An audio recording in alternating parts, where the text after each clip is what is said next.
Come to order. Sergeant at Arms, please secure the doors. Members, please take your seats. Madam Clerk, please call the roll. Mr. President. All right, this morning we are very pleased to have Pastor Bill Chamberlain from Bridge Church, Assembly of God in Annapolis, Maryland, guest of the distinguished senator from District 33. Members, please rise for the invocation.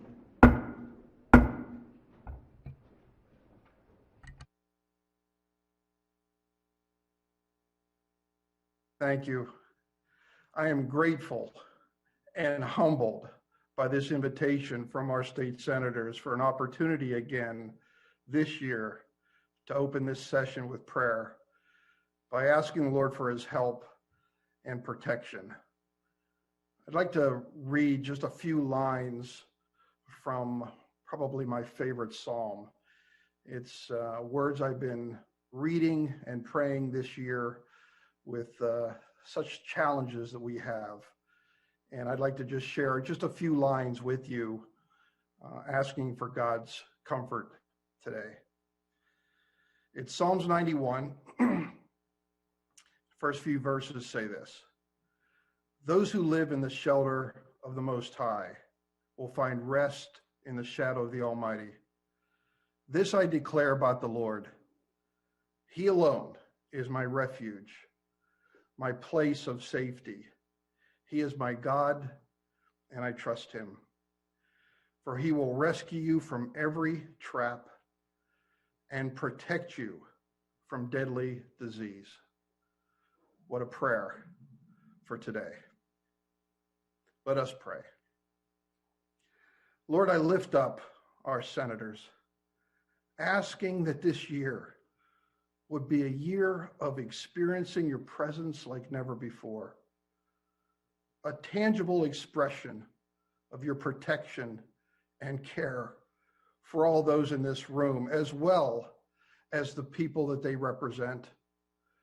Drive back this deadly disease in our state, that we might see a merciful God who is acquainted with our challenges. Reverse the impact of closed schools and businesses and the strain it has placed upon our community. We pray for new strength and joy in the work in this new year, and peace for a stronger Maryland in 2021. Lord, we thank you. Amen. Chair recognizes the senator from District 33. Thank you very much, Mr. President. The good pastor lives in my district, but his church is actually in the district of the senator from the capital city. He started out with his parish meeting at a movie theater, and over the years he's grown his attendance and grown the assets, and is fortunate enough to have a church in the capital district. I move that the prayer be journalized. Without objection, most certainly we will journalize the pastor's wonderful invocation this morning. All right, has everyone recorded their presence in the chamber? If so, Senator from... All right, clerk will take the call. With 45 members in the chamber and a quorum being present, the Senate of Maryland is now in session. Any announcements? Any announcements?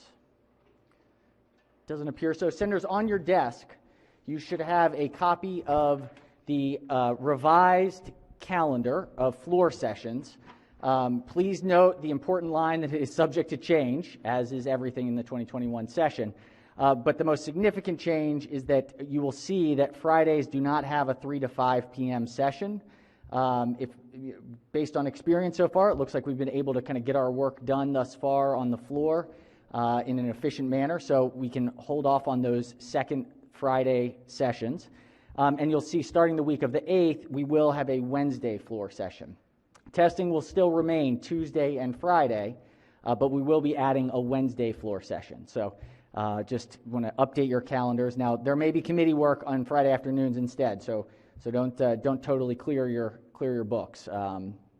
But there will not be a floor session, we do not believe, And then once we have a better sense of what March looks like, we'll get that to you as soon as possible. But this is the updated calendar thus far. All right. Any other announcements? Moved by the Spirit? If not, so be considered the reading of the journal from the prior legislative day. Let's go ahead and jump into new bills and committee assignments. We have a couple calendars of new bills. Clerk will read the first calendar. Senate Bill 577, Senator McCray, Economic Development, Makerspace Initiative Pilot Program. Majority Leader moves, Finance and Deputy Majority Leader moves, so be considered the reading of the bills. Clerk will read the next calendar. Senate Joint Resolution 7, Senator Pinsky, United States Constitution Amendments Convention, Democracy Amendment, EHE.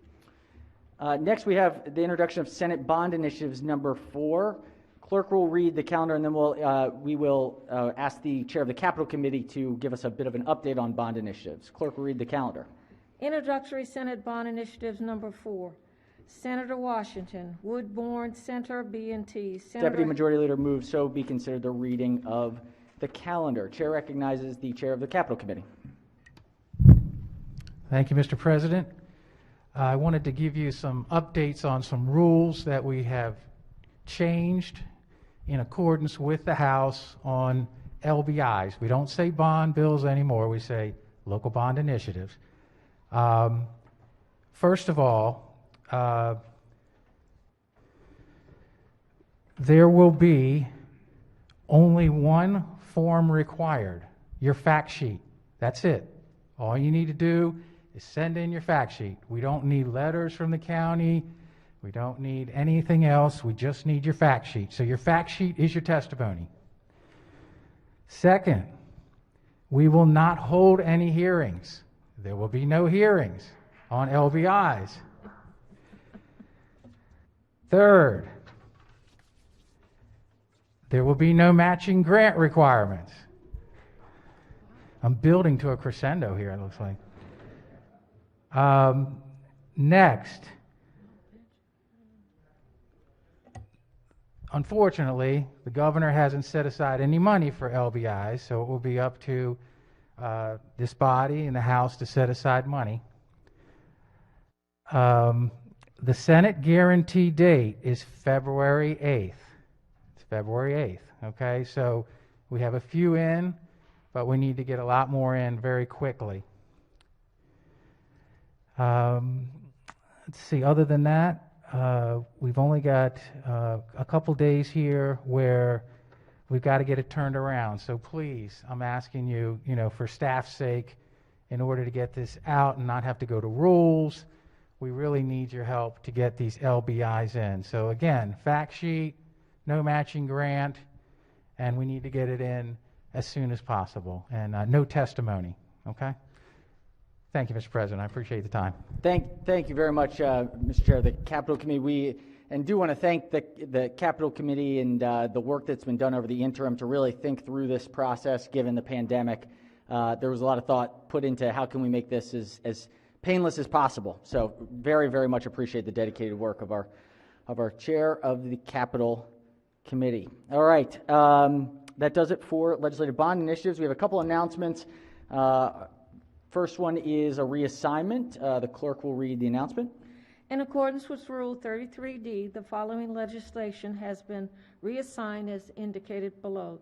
Senate Bill 509, Senator Peters, National Capital Strategic Economic Development Program eligibility, reassigned to Education, Health and Environmental Affairs, and Budget and Taxation. All right, we've got another one. Clerk will read the next announcement. In accordance with Rule 33D, the following legislation has been reassigned as indicated below. Senate Bill 561, Senators Hershey and Eckhart, Electric Cooperatives, Meeting Alterations, reassigned to Finance. The message is adopted. All right, we now have a message from the governor. The clerk will read the message. Dear Mr. President, I would like to withdraw Christopher B. McCabe from nomination for Senate confirmation as a member of the Critical Area Commission for the Chesapeake and Atlantic Coastal Bays, and Scott Mesniak from nomination for Senate confirmation as a member of the Cecil County Board of Elections. There are no they are no longer serving in these positions. The Honorable Lawrence J. Hogan, Jr., Governor. The message is adopted, and we will refer this message to the Committee on Executive Nominations. All right. Let's go ahead and jump right into the work. We've got a lot of work to do today, so we'll be efficient, but we have important work to do. We're going to start with second readers, and we'll start with the Committee on Budget and Taxation. This is I want to give a thanks to the committee for the work that they've done. This was a very speedy process, and for very good reason. So, Clerk will read the first bill. Senate Bill 496, the President, Recovery for the Economy, Livelihoods, Industries, Entrepreneurs, and Families Relief Act, favorable with 3 amendments. Chair recognizes the chair of the committee. Thank you, Mr. President. So just a process point to begin with. I know that everybody in this body and everybody in the legislature, and along with the governor, knows how important it is to move forward with this as quickly as possible, as you pointed out, Mr. President. So we still want to give, obviously, folks the opportunity to review the bill. There's a lot to it. It's a little complicated. And so after I get done presenting, I will move to lay this over till Tuesday, when we certainly can have a more fulsome debate if you like. And I want to point out certainly that we have the weekend to review it. I'll make myself available to any senator who wants to talk about any aspects of this. If you got any thoughts about amendments, certainly feel free to call me all through the weekend if you like. All right, so this is an emergency bill. The provisions that were initially presented to us from the administration include the following. It provides up to $750 in economic impact payments to a taxpayer who claims the state-earned income tax credit in certain tax years. It exempts from the income tax the unemployment insurance benefits received by an individual beginning in tax year 2020. It authorizes businesses that collect sales tax to retain a certain amount instead of remitting the sales tax to the comptroller. This is the provision that you've heard about that is for potentially 4 months and up to $3,000 a month, so $12,000 per individual for individual business. It excludes fiscal years 20 and 21 from the look-back period used to establish employer UI taxes each year. It exempts from the income tax coronavirus relief payments, exempts from income tax coronavirus relief payments. It authorizes the Department of Commerce to convert certain loans into grants. So these are the provisions that were in the initial bill that the government presented to us. The committee did not make any changes to the provisions presented to us. However, we have 3 amendments. Amendments 1 and 3 are technical, and amendment number 2 does the following. It authorizes the governor to transfer to the fund created by this bill $320 million from the rainy day fund and $100 million from the local income tax reserve account. It creates the Recovery Now Fund to hold the money until the governor transfers out of the purposes identified in the bill. If the governor does not spend the money by July 1, the money reverts to the general fund. The budget codes and the amounts authorized are identified in a chart in the amendment. In addition, the paragraphs that follow the chart add restrictions on the use of the money. The legislature will receive updates on the use of the money every 2 weeks until the end of the fiscal year. The amendment authorizes the governor to spend $100 million out of the blueprint for Maryland's future fund, $50 million to go to the summer school and tutoring programs, and $50 million to assist the counties with moving towards in-person education. And then the final part of the amendment requires the comptroller to perform a cash flow analysis of the local income tax reserve account and report back to by April 1st.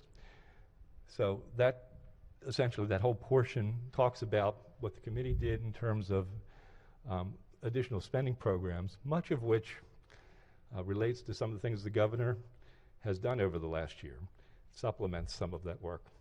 There are a few new things in there too. There was about 34 different items for your review. At this point, that total, of course, is the $520 million that makes up the amendment. I move to lay over the bill and the amendments until Tuesday. Thank you, Senator. Before we lay it over, questions on the amendment. Let's do a couple. See if there are questions on the amendments, Sure. and then we'll lay it over for further review. Chair recognizes the minority leader. Thank you, Mr. President. Just for clarifications for amendments, it just got read across. I'm seeing the amendments for the first time here. So with the unemployment insurance, there's $1,000 that goes towards suspended accounts, and I see in there it says unless it's related to fraud. So what is the intention of when they would receive this $1,000? After the case has been determined? No, we want to get this moving as quickly as possible. Just as an overall concept, remember that all of this money is in fiscal year 21. This is all get it out the door as quickly as possible, help people as quickly as possible. So by the end of this fiscal year, this program is done. That the additional spending portion is. Okay, and just some understanding. How are you going to know if there is fraud if they're still suspended and inspecting it? So would you be giving the money out immediately and then later they find it's fraudulent? Or are you going to try to recoup it, or what's the thought process? I think we're going to, of course, leave that up to the administration to a certain degree. I mean, the reality is we know that there are some people absolutely within the process who are sort of stuck. And quite frankly, given the time frame, it's going to be difficult to accomplish sort of the complete evaluation that one might do in making those determinations. So we're really trusting in the administration to do the best that they can and help these people as quickly as possible. There's about 39,000 individuals in this situation. And I think every senator in here wants to help because our offices are swamped with, and I really commend you for this and the caseworkers that you put in here. I'm just concerned that of those 39,000, there will be a subset that probably will be fraudulent, and there will also be others that will be denied that they don't deserve the unemployment. So maybe we can talk offline how we can try to get it to the right people, because I think we want to get it to those people, but we don't want to get to the fraudulent and those who have been denied. Understood. And then just one last question on the housing support. It says there's $25 million to erase the housing debt for about 5,000 people or provide emergency housing for 30 days for 5,555 people. And if you do the math, that's about $4,500 a month for emergency housing. I'm just wondering, what kind of housing is that expensive? Yeah, it's just it's a rough calculation. It's not specified at those levels. That was Okay, just so that's not the intention. Right, That. no. Gotcha. Okay, thank you. Chair recognizes the senator from District 5. Senator, I have a question. Will the floor leader yield for a question? Certainly. Senator may proceed. Thank you. I'm just looking over this, and I know it was put together quickly, but I've studied a lot of the different pots of money we're adding, and I mean, there's a lot of really good things in here that I think will help a lot of folks. Question that I had, first question was, I see there's $15 million in aid to community colleges. I was trying to find how is that being distributed to the 24, or it's not 24. Yeah, it's 17, going to be distributed basis on the same formulas used for the CADE formula. Okay, so it's identical to CADE formula. And then the second question I have would be basically, according to the amendments, all of the tax relief is still in the bill, correct? No changes whatsoever from what the governor presented. And then finally, my understanding from talking to some of my colleagues before this is that there's, and you may have explained it earlier, but sometimes it can be a little hard to hear behind the cone of silence. Is there some federal money that we're expecting to offset?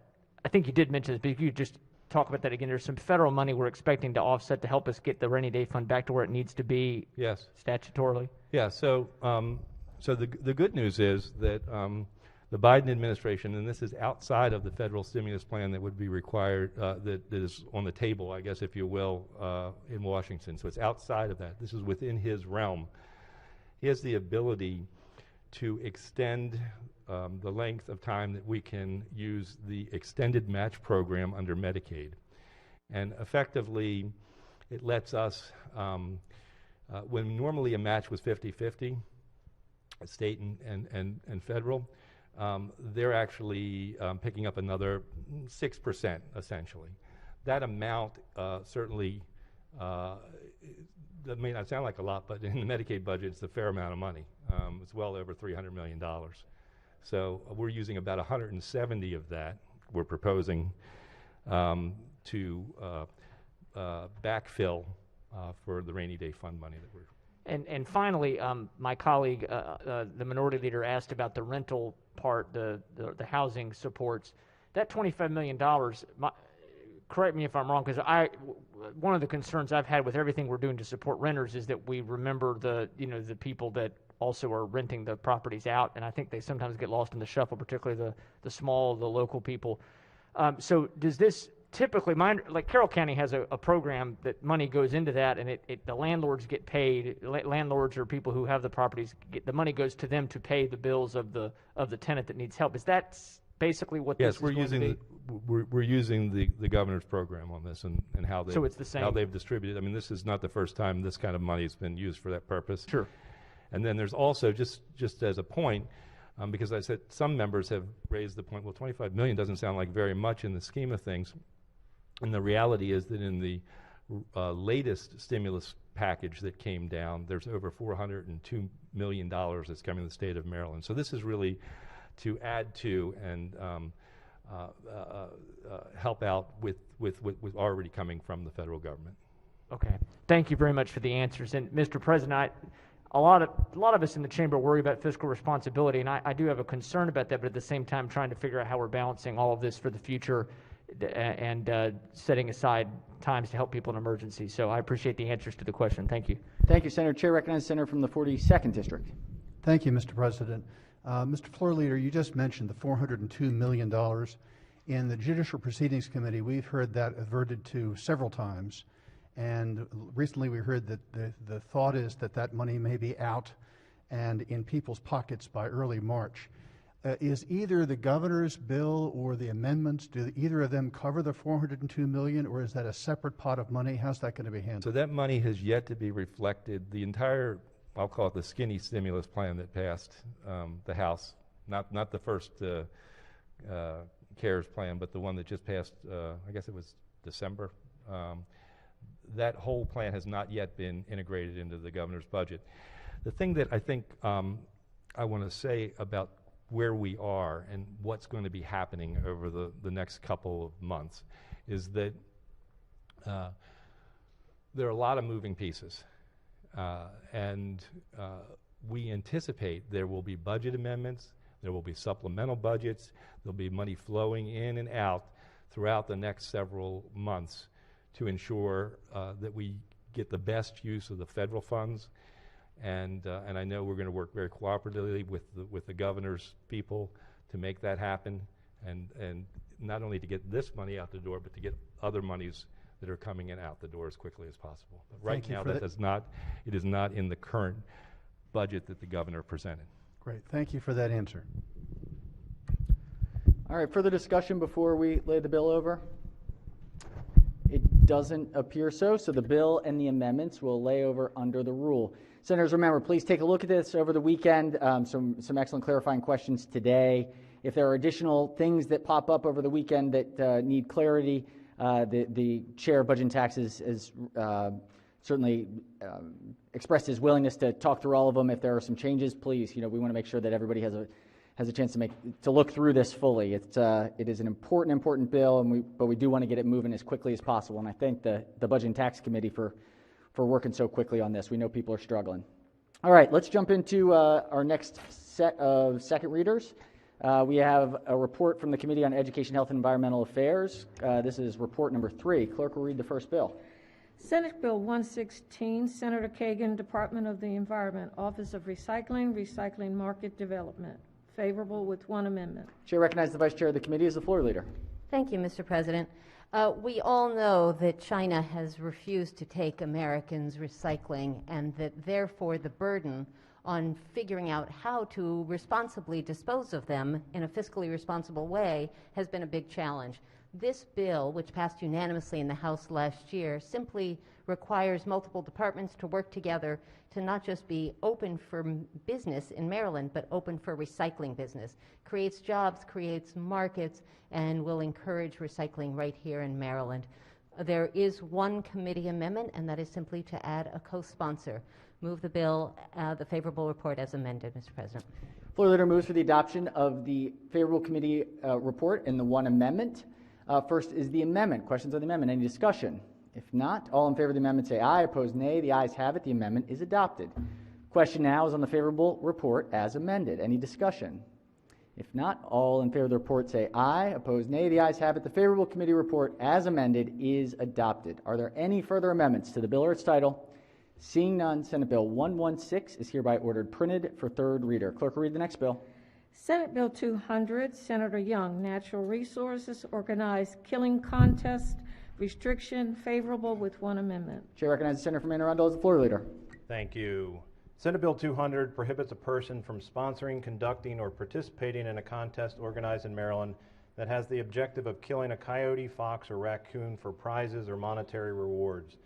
The bill may not be construed to prohibit, 1, a landowner or a landowner's agent or leasee from killing coyotes, fox, or raccoons on landowner's property, as long as the killing is not part of an organized contest, or 2, lawful dog training or dog performance competition. There was one amendment. The amendment increased the fine for each coyote, fox, or raccoon killed in violation of the bill from $25 to $100. I move the amendment and the favorable committee report. Floor leader moves for the adoption of the one committee amendment and the favorable committee report. Questions on the amendment? Chair recognizes Senator from District 1. Have a question? Thank you, Mr. President. Will the floor leader yield for a question? Sure. Senator may proceed. Does this impact, right now, there's really no season on coyotes? There's no restrictions on how many you can get. Does that impact existing law? No. If you're not doing it as a contest? Correct. No impact. Okay, thank you. Thank you, Mr. President. All right. The question remains on the amendment. Any further discussion? If not, all in favor of the amendment say aye. Opposed, nay. The ayes have it. The amendment is adopted. The question now is on the favorable committee report as amended. Any discussion? If not, all in favor of the report say aye. Opposed, nay. The ayes have it. The favorable committee report as amended is adopted. Are there any amendments to the bill or its title? Seeing none, Senate Bill 200 is hereby ordered printed for third reader. Clerk will read the next bill. Senate Bill 304, Senator Pinsky, Maryland Recycling Act, Recyclable Materials and Resource Recovery Facilities, alterations, favorable with one amendment. Chair recognizes the chair of the committee as the floor leader. Thank you, Mr. President, members of the Senate. Senate Bill 304 repeals a very small provision that allows local jurisdictions to consider incinerating trash as part of their recycling goals. The bill also alters the definition of recyclable materials to exclude incinerator ash. There is one committee amendment. It adds co-sponsors. Move adoption of the one committee amendment and the favorable committee report. Floor leader moves for the adoption of the one committee amendment and the favorable committee report. Questions on the amendment? Any discussion? If not, all in favor of the amendment say aye. Opposed, nay. The ayes have it. The amendment is adopted. Question now is on the favorable committee report as amended. Any discussion? If not, all in favor of the report say aye. Opposed, nay. The ayes have it. The favorable committee report as amended is adopted. Are there any further amendments to the bill or its title? Seeing none, Senate Bill 304 is hereby ordered printed for third reader. Clerk will read the next bill. Senate Bill 344, Chair, Education, Health, and Environmental Affairs, Agriculture, Cost-Sharing Programs, State Cost-Sharing Funds, favorable with two amendments. Chair recognizes Senator from the 35th District as the floor leader. Thank you, Mr. President. Senate Bill 344 is a departmental bill from the Maryland Department of Agriculture. The bill increases the amount of state funding that projects that are being considered for state cost sharing are eligible to receive under the Maryland Agriculture Water Quality Cost Share Program, known as MAX. Currently, right now, they can receive up to 87.5%. This would change that to up to 100%. The bill does not alter the total available funding for the program or the maximum dollar amount that could be awarded. There are two amendments. The first amendment is technical. The second amendment alters the bill's effective date to coincide with the start of the fiscal year and also adds a sunset provision terminating the bill after 5 years. I move for adoption of the committee amendments and the favorable committee report. Floor leader moves for the adoption of the 2 committee amendments and the favorable committee report. Question now is on the 2 amendments. Any discussion? If not, all in favor of the amendment say aye. Opposed, nay. The ayes have it. The 2 committee amendments are adopted. Question now is on the favorable committee report as amended. Any discussion?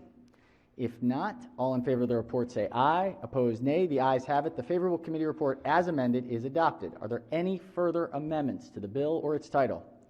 Seeing none, Senate Bill 344 is hereby ordered printed for 3rd reader. Clerk will read the next bill. Senate Bill 345, Chair, Education, Health, and Environmental Affairs, State Government, Information Technology, Review of Projects and Proposals, favorable. Chair recognizes the senator from the 9th District as the floor leader. Thank you, Mr. President. I know at times we've all been slightly frustrated with state procurement, and this bill is a small step to help speed up that process and reduce cost. This is a departmental bill from the Department of Information Technology.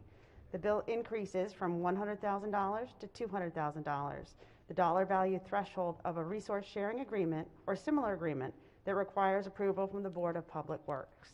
It also simplifies the approval process for an agreement that meets the dollar value threshold by repealing the need for such an agreement to be advertised on the e-Maryland marketplace. The bill further clarifies that the Department of Information Technology advisement and the aforementioned approval process applies to any information technology proposal involving the sale, lease, exchange, or other disposition of communication sites, facilities, or frequencies for information technology purposes. There are no committee amendments, no fiscal impact, and I move the favorable committee report. Floor leader moves for the adoption of the favorable committee report. Any discussion? If not, all in favor of the report say aye. Opposed, nay. The ayes have it. The favorable committee report is adopted. Are there any amendments to the bill or its title?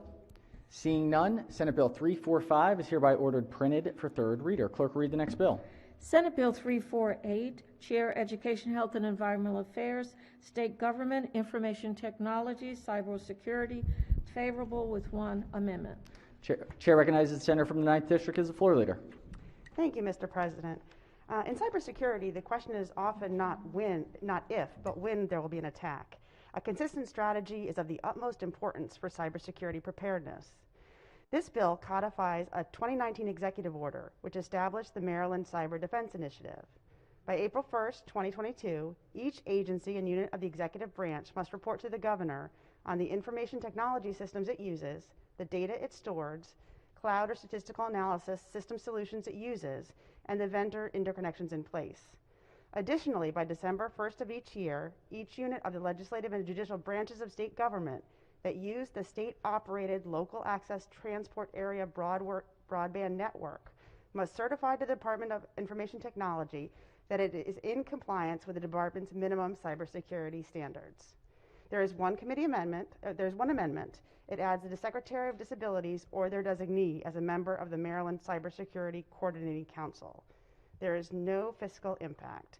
I move the adoption of the 1 amendment and the favorable committee report. Floor leader moves to the adoption of the 1 committee amendment and the favorable committee report. Questions on the amendment? Chair recognizes the senator from Harford and Baltimore counties. Thank you, Mr. President. Will the floor leader yield? Will the floor leader yield? Yes. Senator yields. Senator may proceed. So looking at the bill, page 7, around line 17, this talks about the state's chief information officer. And I guess my question is, does that person have complete rule over all the other state agencies? And I ask that because I put a bill in a couple years ago to establish a chief information officer, and it didn't pass. The administration had some concerns about it because some of the agencies, Department of Transportation, Department of Health, and I'm wondering, will this bill allow that person, that CISO, to make decisions for these other agencies that don't fall under the department of do it? Senator, I remember that very good bill, and perhaps because of your excellent advocacy on it, we are now in that position. Hold on, I'm standing by for legal counsel.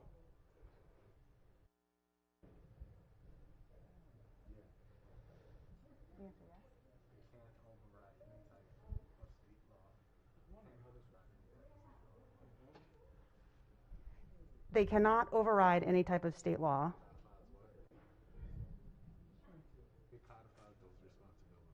and it codifies those responsibilities.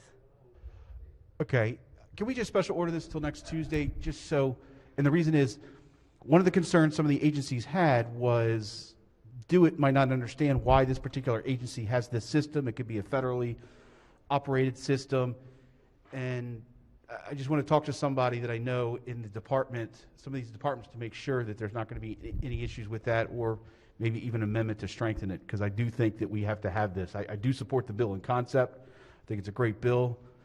I'm just questioning whether or not this person actually has the ability to do what we're trying to do in this bill. Senator, Senator's moved to special order the bill. Senator, how about we lay it over? It's got an amendment on it. Sure. All right, let's lay the bill over until Tuesday. The bill and the amendment will lay over under the rule until the appropriate time on Tuesday. All right, clerk, read the next bill. Senate Joint 4, Senator Gazzoni, National Resources, Fishing, Wild Caught Bluefish, favorable. Chair recognizes the chair of the committee as the floor leader. Mr. President, before I explain the bill, I think we just witnessed a new challenge that we're going to have on the floor when questions are asked and we're in soundproof booths. How do we address that situation? So one suggestion has been that you can only ask yes or no questions. So the Senator from Harford County, remember that later in the session. No, we're going to have to figure it out because sometimes there are nuanced questions with complicated answers and we need expertise from our committee counsel. So we are going to have to figure out how to handle that, as we just saw from the Senator and floor leader from Western Howard County and Carroll County. That being said, Mr. President, Senate Joint Resolution 4 ask Congress to help us in growing the wild-caught blue catfish industry, which is growing in the Bay. Specifically, it calls for shifting oversight from the Department of Agriculture to the U.S. Department of Food and Drug Administration. There have been a number of challenges and problems with growing the industry, and all the parties have requested this shift, so we are going to voice that to our representatives in Congress. There was no opposition to the bill hearing, and it was unanimous. Move adoption of the favorable committee report. Floor leader moves for the adoption of the favorable committee report. Question is on the report. Any discussion? If not, all in favor of the report say aye. Opposed, nay. The ayes have it. The favorable committee report is adopted. Are there any amendments to the resolution or its title? Seeing none, Senate Joint Resolution 4 is hereby ordered printed for third reader. And Senator, our good Chief of Staff and I were just having that same conversation about the impact of having floor support. So I think we're all going to have a little bit of grace to figure out how to do this. There might be a little bit of a slower. We may have to just slow down a little bit, take a breath, and we'll do the best we can with it. But it is an astute observation. It's important that we have the right information. I think that's the key. We want to make sure that we have accurate information for everyone. All right, next we'll go to judicial proceedings. This is report number 4. Clerk will read the first bill. Senate Bill 43, Senator Elfrith, Criminal Law Enforcement Officers, Prohibition on Sexual Activity, favorable with 3 amendments. Chair recognizes the senator from Baltimore City and Baltimore County. Thank you, Mr. President. Colleagues, Senate Bill 43, as amended, is a bill that expands the list of individuals of a law enforcement officer statutorily prohibited from engaging in sexual conduct, vaginal intercourse, or a sexual act, to include a victim, witness, or suspect in an open investigation with that law enforcement officer that's conducting, supervising, or assisting with if the law enforcement officer knew or should have known that that person is the victim, witness, or suspect in the investigation. And 2, a person requesting assistance from that particular responding officer.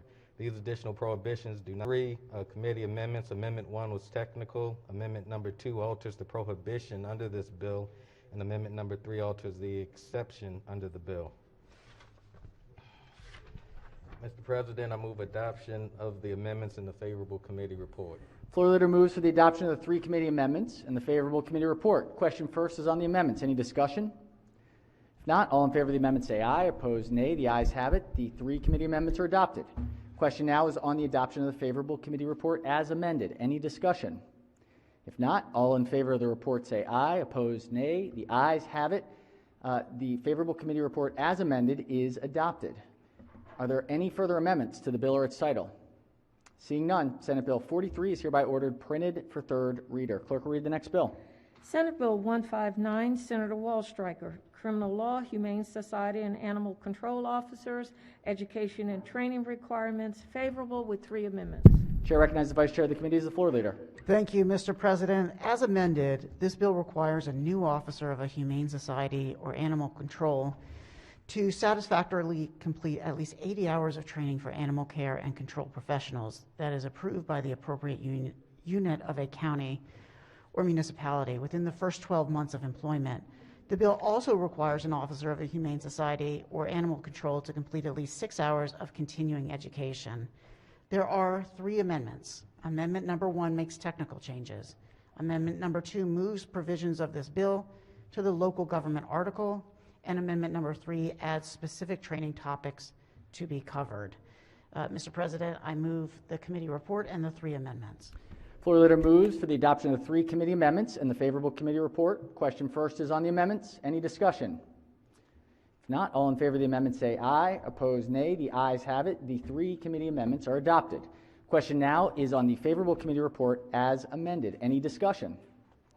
If not, all in favor of the report say aye. Opposed, nay. The ayes have it. The favorable committee report as amended is adopted. Are there any further amendments to the bill or its title? Seeing none, Senate Bill 159 is hereby ordered printed for third reader. Madam Clerk, if we could do a quorum call before third reading calendar. Mr. President, has everyone recorded their presence? If so, the clerk will take the call. With 45 members in the chamber and a quorum being present, the Senate of Maryland remains in session. Off we go with our first third readers of the year. We'll do calendar number 1 of third reading bills. Clerk will read the first bill. Senate Bill 67, Chair, Education, Health, and Environmental Affairs, Emergency Medical Services, Paramedics, Vaccination Administration. This is an emergency bill. Senate Bill 67 is on third reader for final passage. Any discussion? If not, the clerk will call the roll.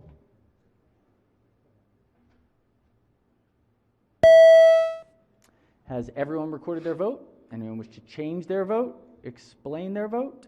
If not, the clerk will take the call.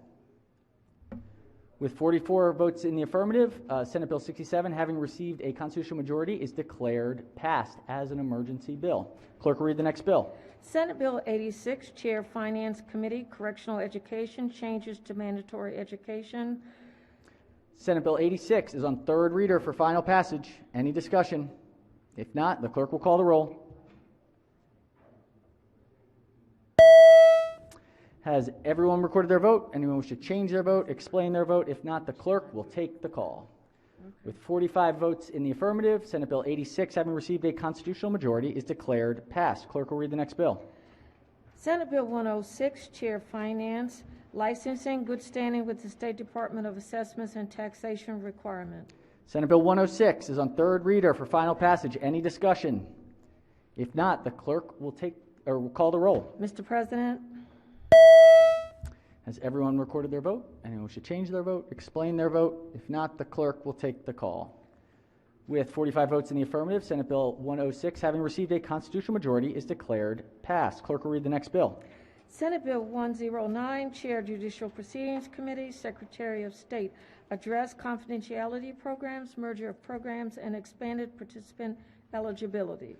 Senate Bill 109 is on third reader for final passage. Any discussion? If not, the clerk will call the roll. Mr. President, has everyone recorded their vote? Anyone wish to change their vote, explain their vote? If not, the clerk will take the call. With 45 votes in the affirmative, Senate Bill 109, having received a constitutional majority, is declared passed. Clerk will read the next bill. Senate Bill 110, Chair, Finance Committee, Private Passenger Motor Vehicle Liability Insurance, Notices, Alterations of Requirements. Senate Bill 110 is on third reader for final passage. Any discussion? If not, the clerk will call the roll. Mr. President, has everyone recorded their vote and wish to explain their vote, change their vote? If not, the clerk will take the call. With 45 votes in the affirmative, Senate Bill 110, having received a constitutional majority, is declared passed. Clerk will read the next bill. Senate Bill 118, Chair Judicial Proceedings Committee, Correctional Services, Warrant Apprehension Unit, transfer. Senate Bill 118 is on third reader for final passage. Any discussion? If not, the clerk will call the roll. Mr. President, Has everyone recorded their vote? Anyone wish to change their vote, explain their vote? If not, the clerk will take the call. With 45 votes in the affirmative, Senate Bill 118, having received a constitutional majority, is declared passed. Clerk will read the next bill. Senate Bill 125, Chair Education, Health, and Environmental Affairs, State Board of Chiropractic Examiners, Sunset Extension. Senate Bill 125 is on third reader for final passage. Any discussion? If not, the clerk will call the roll. Mr. President, Has everyone recorded their vote? Anyone wish to change their vote, explain their vote? If not, the clerk will take the call. With 44 votes in the affirmative, Senate Bill 125, having received a constitutional majority, is declared passed. Clerk will read the next bill. Senate Bill 132, Chair Judicial Proceedings Committee, Inspection of Public Records, Notaries Public, Disclosure of Home Address and Phone Number.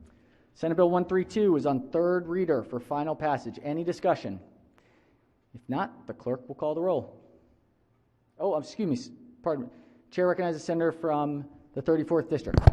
Thanks, Mr. President. Colleagues, this is not the bill of the century, I know, but I just can't in good conscience just go with the green on this one.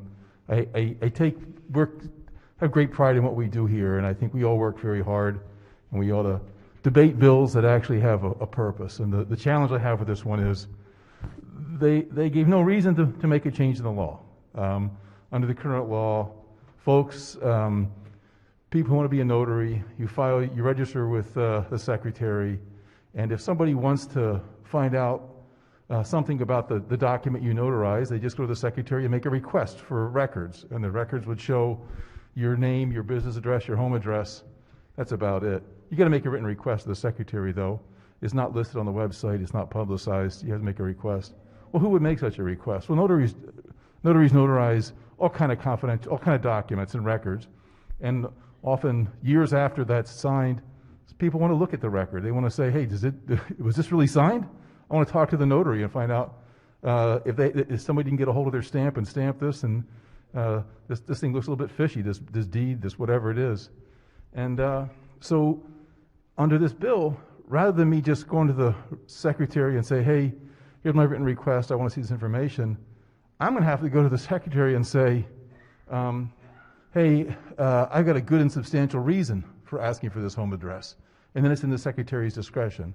Well, why is this really an issue? Because if you look at who are our notaries, so a lot of folks are notaries. They just operate from their home. This isn't an issue because they're going to be listing their home address anyway. But in many businesses, in fact, most like law offices, insurance companies, banks, and the like, your notaries are your lower level folks, the front desk people who have to go get their notary certificate. These people come and go from businesses. If they're there for 2 years, that's awesome, maybe 3 or 4. But these documents have to be verified after 4, 5, 10, 20 years. So there's a pretty good chance the notary is no longer at that business address where they first registered, and they've gone on. So we're just doing an unnecessary obstacle here. No one said that notaries are being targeted for extinction. There's no terrorist hit group out there going after notaries and asking for their home addresses to target them. So absent any compelling reason, not even a compelling reason, absent any reason at all to change the existing law, which has been there for many years, apparently without incident, it just makes no sense for us now to shield stuff other than if somebody said, "Wow, let's shield this stuff." So thank you, colleagues. I'll be voting against it. All right. Senate Bill 132 remains on third reader. Any further discussion? Chair recognizes the chair of the committee. Thank you, Mr. President. Just to be clear with the body, and I appreciate the senator from Harford County's point of view. All this bill does is allow for a notary to substitute their personal home address for their business address, so that when you look for you try to contact them, it's their business address that's listed publicly instead of their home address. If that's a stale address, you just go to the Secretary of State, and they will give you the home address. That's all this bill does. All right. Any further discussion? If not, the clerk will call the roll. Mr. President, Has everyone recorded their vote? Anyone wish to change their vote, explain their vote? If not, the clerk will take the call. With 33 votes in the affirmative, Senate Bill 132, having received a constitutional majority, is declared passed. Clerk will read, we'll read the next bill. Senate Bill 141, Chair, Education, Health, and Environmental Affairs, State Board of Public Accountancy, Education Requirements, Obsolete References. Senate Bill 141 is on third reader for final passage. Any discussion? If not, the clerk will call the roll. Mr. President, Has everyone recorded their vote? Anyone wish to change their vote? Explain their vote? If not, the clerk will take the call. With 45 votes in the affirmative, Senate Bill 141, having received a constitutional majority, is declared passed. Clerk will read the next bill. Senate Bill 145, Senator Huff, Family Law Preventing or Interfering with Report of Suspected Sexual Abuse of a Child, Statute of Limitations. Senate Bill 145 is on third reader for final passage. Any discussion? If not, the clerk will call the roll. Mr. President, Has everyone recorded their vote? Anyone wish to change their vote? Explain their vote? If not, the clerk will take the call. With 45 votes in the affirmative, Senate Bill 145, having received a constitutional majority, is declared passed. We've got another third reading calendar. This is calendar number 2. Clerk will read the first bill. Senate Bill 291, Chair, Judicial Proceedings Committee, Motor Vehicle Offenses Following Too Close to Uniform Truck Travel. Senate Bill 291, platooning, is on third reader for final passage. Any discussion? If not, the clerk will call the roll. Mr. President, Has everyone recorded their vote? Anyone wish to change their vote? Explain their vote? If not, the clerk will take the call. With 45 votes in the affirmative, Senate Bill 291, having received a constitutional majority, is declared passed. Clerk will read the next bill. Senate Bill 309, Senator Huff, Handgun Permit, Preliminary Approval. Senate Bill 309 is on third reader for final passage. Any discussion? If not, the clerk will call the roll. Mr. President, Has everyone recorded their vote? Anyone wish to change their vote? Explain their vote? If not, the clerk will take the call. With 45 votes in the affirmative, Senate Bill 309, having received a constitutional majority, is declared passed. Clerk will read the next bill. Senate Bill 310, Chair, Education, Health, and Environmental Affairs Committee, Election Law, Campaign Finance, Entities, Termination. Senate Bill 310 is on third reader for final passage. Any discussion? If not, the clerk will call the roll. Mr. President, Has everyone recorded their vote? Anyone wish to change their vote? Explain their vote? If not, the clerk will take the call. With 45 votes in the affirmative, Senate Bill 310, having received a constitutional majority, is declared passed. Clerk will read the next bill. Senate Bill 312, Senator Eckhart, Motor Vehicle Registration Exception for Golf Carts, Hooper's Island and Taylor's Island. Senate Bill 312 is on third reader for final passage. Any discussion? If not, the clerk will call the roll. Mr. President, Has everyone recorded their vote? And we should change their vote, explain their vote. If not, the clerk will take the call. With 45 votes in the affirmative, Senate Bill 312, having received a constitutional majority, is declared passed. Clerk will read the next bill. Senate Bill 320, Chair, Judicial Proceedings Committee, Foreign Corporations, Resident Agents, State Department of Assessments and Taxation. Senate Bill 320 is on third reader for final passage. Any discussion? If not, the clerk will call the roll. Mr. President, Has everyone recorded their vote? Anyone wish to change their vote, explain their vote? If not, the clerk will take the call. With 45 votes in the affirmative, Senate Bill 320, having received a constitutional majority, is declared passed. Clerk will read the next bill. Senate Bill 342, Chair, Education, Health, and Environmental Affairs, Maryland Military Department, Sale of Superfluous Armories. Senate Bill 342 is on third reader for final passage. Any discussion? If not, the clerk will call the roll. Mr. President, Has everyone recorded their vote? Anyone wish to change their vote, explain their vote? If not, the clerk will take the call. With 45 votes in the affirmative, Senate Bill 342, having received a constitutional majority, is declared passed. Clerk will read the next bill. Senate Bill 343, Chair, Education, Health, and Environmental Affairs, Natural Resources, Shrimp Fishery, Licensing and Regulation. Senate Bill 343 is on third reader for final passage. Chair recognizes the senator from District 1. Thank you, Mr. President. Would Chairman yield for question? Will the floor leader yield Floor leader yield for a question? Just real quick, is this going to make it harder for local governments to get involved in this loan program or not? I'm sorry, could you repeat that? Will this make it any harder for local governments, mainly small local governments, counties, municipalities, et cetera, to get into this loan fund program? I don't believe so. Senator, I think we're on a different one.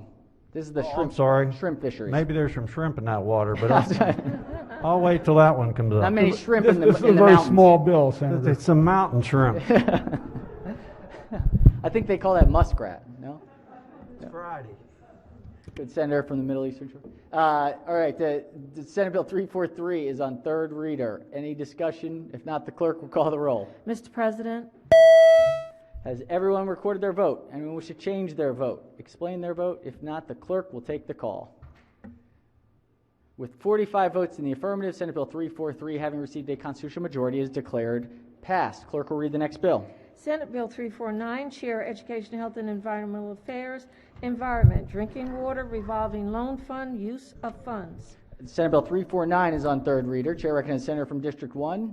Thank you, Mr. President. Sometimes it's hard to do two things at one time, look at the computer and look at the scoreboard up there. But does this have a major impact on municipalities or counties in utilizing this funding to do water projects? I could make a pun and say it would have a shrimpy impact, but I won't do that. This will not have an unfavorable amendment impact at all. It's going to make it in compliance with federal law and make it easier for local governments to get access to drinking loan funds. Thank you very much. Thank you. All right, Senate Bill 349 remains on third reader. Any further discussion? If not, the clerk will call the roll. Mr. President, Has everyone recorded their vote? Anyone wish to change their vote? Explain their vote. If not, the clerk will take the call. With 45 votes in the affirmative, Senate Bill 349, having received a constitutional majority, is declared passed. Clerk will read the next bill. Senate Bill 350, Chair, Education, Health, and Environmental Affairs, Natural Resources, Aquaculture Leases. Senate Bill 350 is on third reader for final passage. Any discussion? If not, the clerk will call the roll. Mr. President, Has everyone recorded their vote? Anyone wish to change their vote? Explain their vote? If not, the clerk will take the call. Mr. President, With 45, let's, that's right. did we miss something here? Nope, are we good? All right, with 45 votes in the affirmative, Senate Bill 350, having received a constitutional majority, is declared passed. Clerk will read the next bill. Senate Bill 352, Chair, Education, Health, and Environmental Committee, Agriculture, Multiflora, Rose Management, repeal. All right, Senate Bill 352 is on third reader for final passage. Any discussion? If not, the clerk will call the roll. Mr. President, Has everyone recorded their vote? Anyone wish to change their vote? Explain their vote? If not, the clerk will take the call.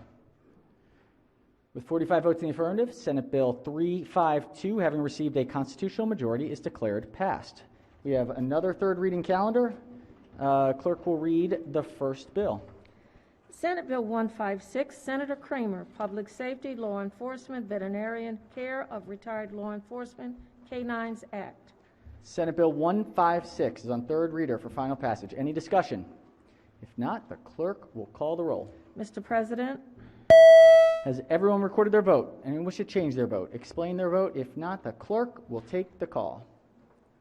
With 45 votes in the affirmative, Senate Bill 156, having received a constitutional majority, is declared passed. Clerk will read the next bill. Senate Bill 181, Chair, Judicial Proceedings Committee, Corporations and Associations, Trade Name Certificates Requirements. Senate Bill 181 is on third reader for final passage. Any discussion? If not, the clerk will call the roll. Mr. President, Has everyone recorded their vote? Anyone wish to change their vote? Explain their vote? If not, the clerk will take the call. With 45 votes in the affirmative, Senate Bill 181, having received a constitutional majority, is declared passed. Clerk will read the next bill. Senate Bill 206, Chair, Finance Committee, State Collection Agency, Licensing Board, Sunset Extension. Senate Bill 206 is on third reader for final passage. Any discussion? If not, the clerk will call the roll. Mr. President, Has everyone recorded their vote? Anyone wish to change their vote? Explain their vote? If not, the clerk will take the call. With 45 votes in the affirmative, Senate Bill 206, having received a constitutional majority, is declared passed. Clerk will read the next bill. Senate Bill 212, Chair, Judicial Proceedings Committee, State Government, Notaries Public, Official Stamp of a Notary Public. Senate Bill 212 is on third reader for final passage. Any discussion? If not, the clerk will call the roll. Mr. President, Has everyone recorded their vote? Anyone wish to change their vote? Explain their vote? If not, the clerk will take the call. With 40...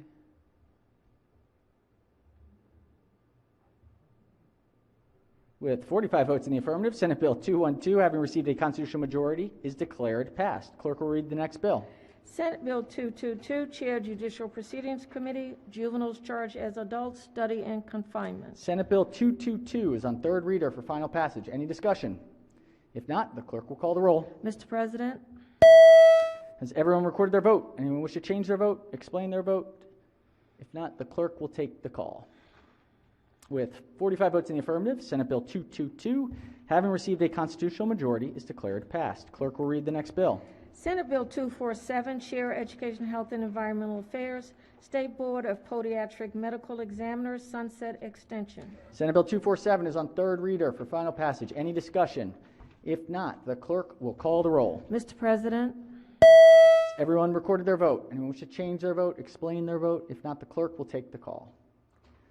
With 45 votes in the affirmative, Senate Bill 247, having received a constitutional majority, is declared passed. Clerk will read the next bill. Senate Bill 262, Senator Eckhart, Department of Information Technology, Study of a Common Information Technology Platform for Health Occupations Boards. Senate Bill 262 is on third reader for final passage. Any discussion? If not, the clerk will call the roll. Mr. President, Has everyone recorded their vote? Anyone wish to change their vote, explain their vote? If not, the clerk will take the call. With 45 votes in the affirmative, Senate Bill 262, having received a constitutional majority, is declared passed. Clerk will read the next bill. Senate Bill 265, Senator Wallstreicher, Estates and Trusts, Maryland derives use of uniform anatomical gift action revisions. Senate Bill 265 is on third reader for final passage. Any discussion?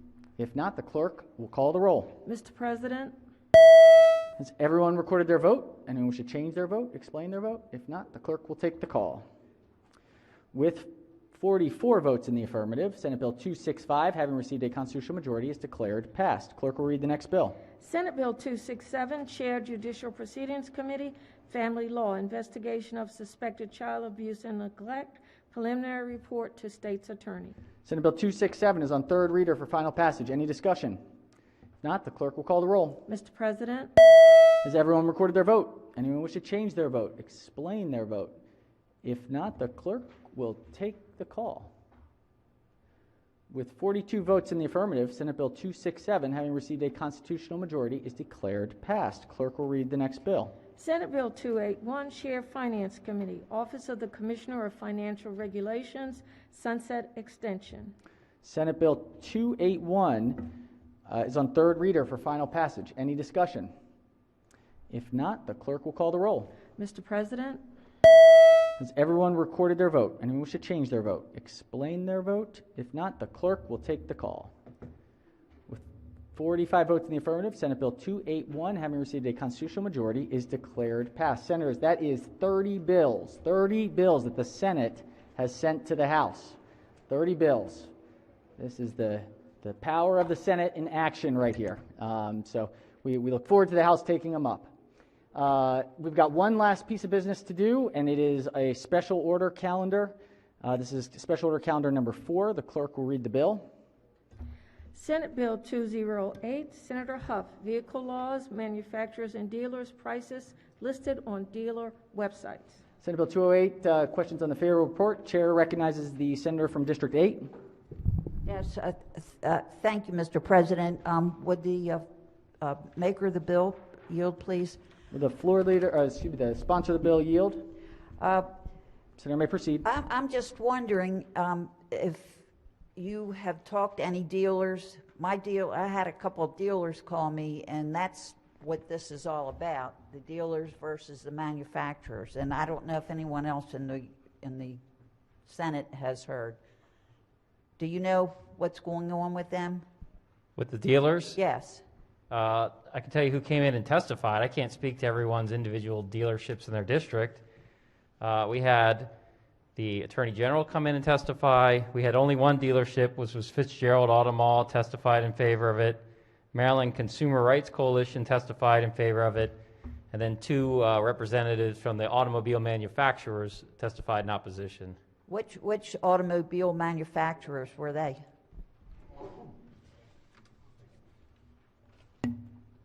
Alliance for Automotive Innovation, which is the trade association, and Paul Tabruzzi. I'm not sure exactly who he's listed as representing DLA Piper. So this would be this would be similar to last year's legislation, which we passed. It's the same bill we passed unanimously last year, and you are correct that these bills pit the manufacturers and dealers against each other on these issues. Yes, well, that's interesting, and it's just the one big dealer kind of like runs the show. It sounds like, because all the other little dealers are not real excited about it. So I don't see that as the case. The legislation affects every dealer. So the way it works is right now, and so people should understand first off, this legislation is compromised from what we originally even started with last year in committee, and we brought it out to the floor last year, and it only dealt with internet pricing. So it basically says that right now a dealer purchases a car from the manufacturer. It's their car, it's their website. They're going to post on the website. They just want to purchase, or they just want to post the car at the purchase price. So if you want to know how much to buy a car for, you should be able to go to the website and look. And what the Attorney General testified is that many of the manufacturers are coercing the dealers and taking away incentives unless they list the car at what's called a minimally allowable price. So that means that if you go car shopping, the price that you would see online is $1,500, according to the Attorney General. $1,500 more than you would pay for it. So all this is a truth in advertising. All the bill says is that the dealer who owns the website can list the car on the website for what they want to sell it for. That's it. So that you consumers have good, accurate information when you go to buy a car. Because nowadays, people are buying cars virtually because of COVID and everything else. They're not going to the dealerships like they were before. So we don't want to have, if you go to without this legislation, if you go to the dealership, the price that's the sticker on the window would be $1,500 lower than the price on the internet. That's all we're saying. Truth in advertising. The manufacturers should not be bullying the dealers, taking away incentives, doing all this stuff so that they can't accurately list for the public the price of the cars. Okay, so, all right, thank you for your explanation. I appreciate it. You're very welcome. I'd say this helped demonstrate the window of the car, so it did come in handy. There we go. Brilliant. That's why we did it. All right, questions on the favorable committee report? Does the senator from the 45th district have something to dispose? Okay. On the next, after the bill? Yes, sir, after the bill. All right, questions on the favorable committee report? All in favor of the report say aye, opposed nay. The ayes have it. The favorable committee report is adopted. Are there any further amendments to the bill or its title? Seeing none, Senate Bill 208 is hereby ordered printed for third reader. All right, I think we have a couple of votes. Chair recognizes Senator from District 16. Yes, thank you, Mr. President. This is appropriate time. I wanted to register red on SB 267. 267, Senator moves to change the vote from green to red. From green to red. Any So objections? Without objection, so ordered. Chair recognizes Senator from the 45th District. Thank you, Mr. President. I think I got the same problem. My blue button wasn't working. I'd like to change my vote from green to red on Senate Bill 267. 267, green to red. Madam Secretary, we have that? All right, without objection, so ordered. All right, let's do announcements. Committee announcements. Chair recognizes the chair of the Finance Committee. Oh. Thank you, Mr. President. On Monday, February 1st at 3, there will be a fiscal briefing from the Department of Legislative Services for our committee. Thank you, Madam Chair. Chair recognizes the Chair of Education, Health, and Environmental Affairs. Thank you, Mr. President. EHE will meet in 1/2 hour to address one bill, the HBCU. We're the second assigned committee. We'll take up one bill in 1/2 hour. Thank you, Mr. Chairman. Chair recognizes the Chair of Budget and Taxation. Thank you, Mr. President. On Monday, looks like Public Safety has got a presentation at 10. Education has subcommittee at 1:30, and Public Safety also has another meeting for the subcommittee at 1:30. Thank you, Mr. Thank you. Thank you, Mr. Chairman. Chair recognizes the Chair of Judicial Proceedings. Thank you, Mr. President. At 2 o'clock today, the Judicial Proceedings Committee will convene for a work session on police reform legislation. Thank you, Mr. Chairman. I think we have a couple of other announcements. Chair recognizes the senator from the 34th District. Hey, Mr. Chairman, Mr. President, my issue is really a point of convenience for the body in that I'm having a really hard time with sound. And I don't know if there's something, for some reason, when the folks, I don't know if we do different sound through different speakers, when the folks in the back of the room speak, it seems like it's more clear than I don't know if they're coming through different speakers or not. Yours comes through very clear, Mr. President, and I look at these speakers in the front of the room, they're sort of feeding through all of this. Maybe it's just a matter of elevating some of those speakers in the front, but it is really challenging. So, and I appreciate some of the chairmen speaking loudly, but honestly, it doesn't really improve it because it becomes almost more garbled.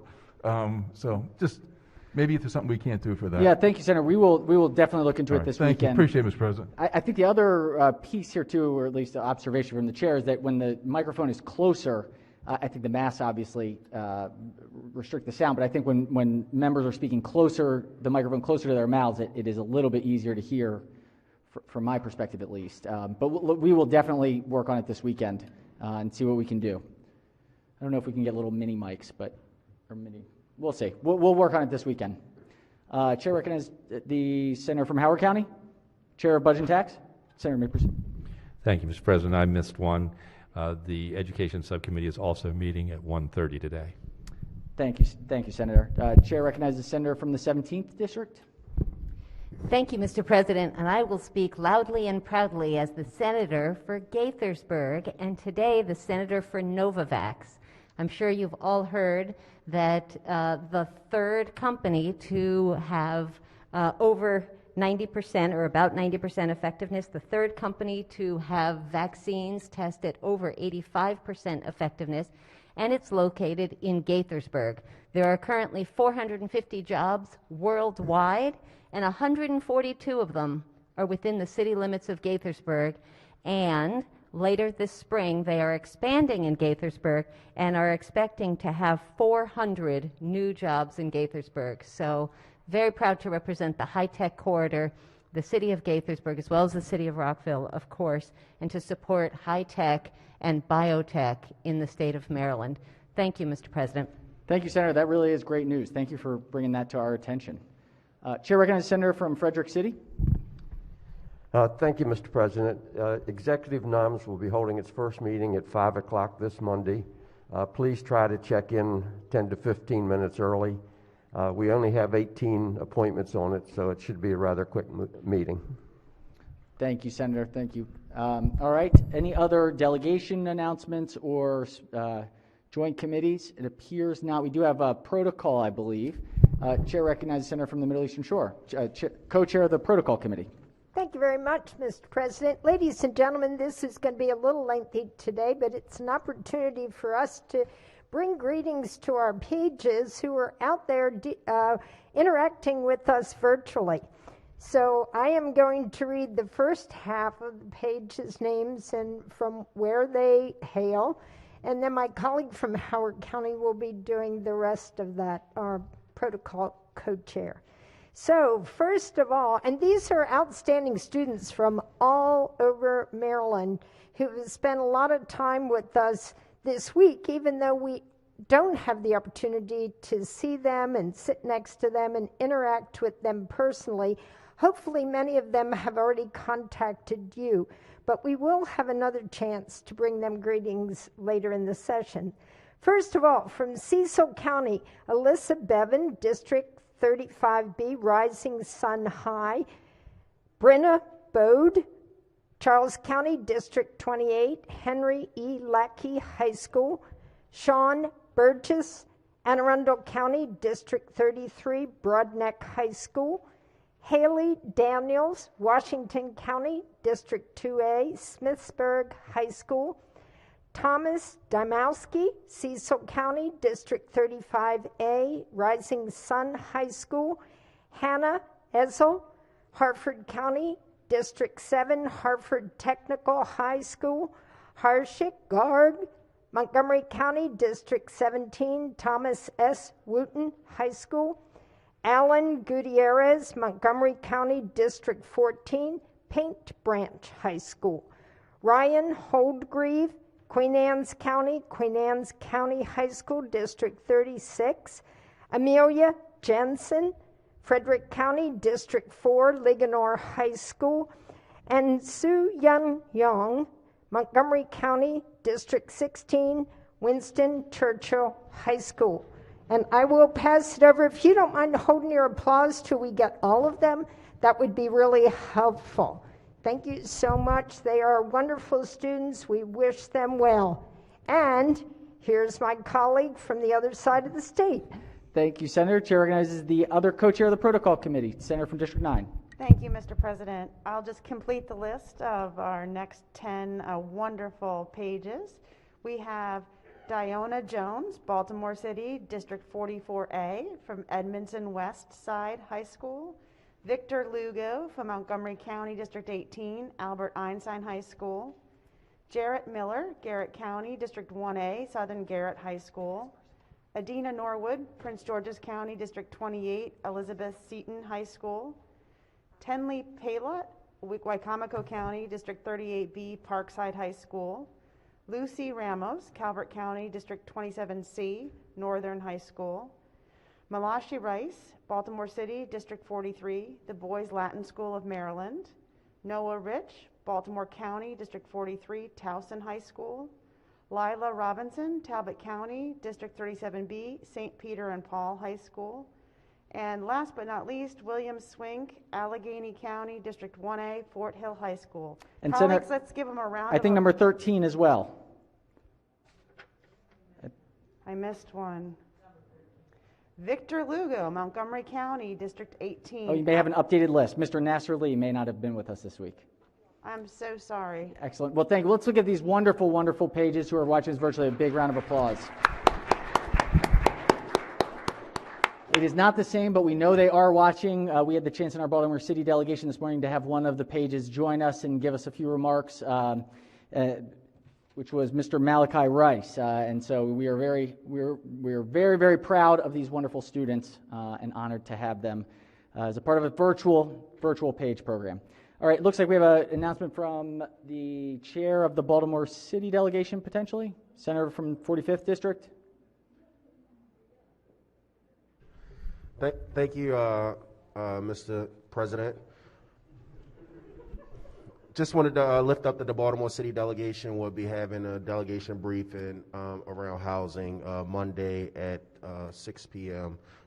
It'll be for the listening public on the Maryland General Assembly's website, and under the live section they can find the link. Thank you. Thank you, Senator. Chair recognizes the Senator from District 10.